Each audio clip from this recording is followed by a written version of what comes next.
Hi everyone, welcome back to IBreak Economics. I am Sode, I am Sarp. and today we will look at tariffs as trade protections within international trade. Firstly, let's talk about the fundamentals.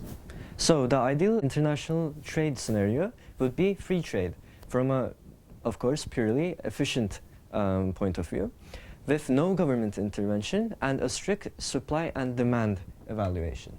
But this will yield a shortage, as we can see from this free trade diagram. In this diagram, there is the supply domestic curve and the demand domestic curve. We can see that there is a price domestic point, but this has a lower version, which is the PW, price world. This is rooted in the comparative advantage theory, and we assume that the S world curve represents these countries that do have comparative advantage over, say, natural gas. And in this case, we can see that QS, which is the quantity supplied, is less than the quantity demanded, creating excess demand and thus shortage. Countries tend to close these shortages with imports. But importing too much is also not a very much favored state to be in. Some reasons include protecting their infant industries.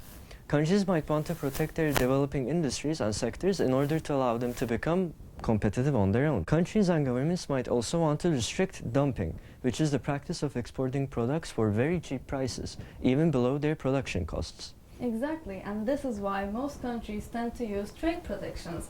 And tariffs are a type of trade protections that we will discuss in this video, which are basically taxes on imports. So, let's look at the tariff diagram, which is a type of trade protection, which is, as Sude points out, a tax per unit on imports. So this shifts S-world upwards, creating S-world plus tariffs, which raises the price of P-world. QS and QD after tariff still has an excess demand. However, the necessity of importing is greatly decreased. Exactly. And now looking at the welfare effects of levying this tax on imports, which are tariffs, we can see that in this diagram, tariff revenue goes to the government, which is the shaded area with gray, and A and B areas, the triangles, are welfare losses. We can see this in the following diagram with consumer and producer surpluses before and after tariff. We can see that before tariff, consumer surplus is much larger than producer surplus. However, after the tariff, consumer surplus decreases. The part that is lost are the areas A and B, which are the welfare losses, and the gray shaded area, which is the tariff revenue that the government earns through taxes. Producer surplus also increases because domestic producers have more revenue. Imposing such tariffs as trade protections comes with several consequences on the stakeholders of an economy. So looking at the stakeholders, we can say that domestic consumers are worse off due to their expenditures becoming more expensive. And domestic producers, on the other hand, are better off because their revenues increase because of these tariffs. And domestic workers are also better off because they have increased job opportunities. And when we look at the government, it is better off because it collects tax revenue, which becomes government revenue. However, when we expand our horizons and look at how this affects foreign countries and foreign producers and workers in general, we see that in contrast to domestic producers, foreign producers and workers are much less well off. They're actually worse off because their revenues decrease and foreign workers have less job opportunities. This particularly hits LEDCs harder because they have an over-reliance on primary commodities, which when tariffs are put on them, it comes to a great cost to their society, their government revenues, their producers, and their workers. Exactly.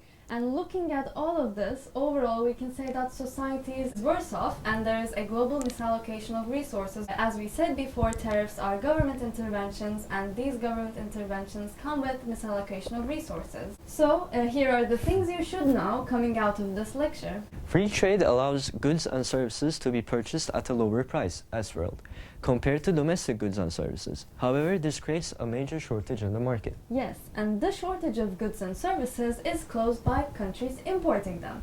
But too much imports is generally undesired. This might be because domestic producers are outcompeted. And infant industries are not allowed to grow competitive.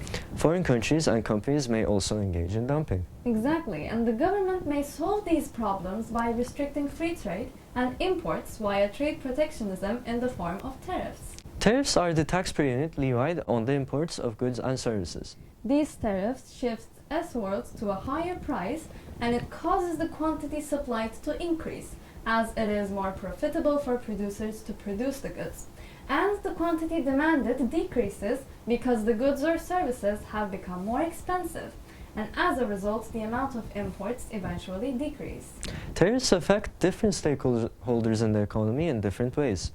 For example, consumers are worse off because their consumption becomes more expensive. However, producers are better off because their revenues increase.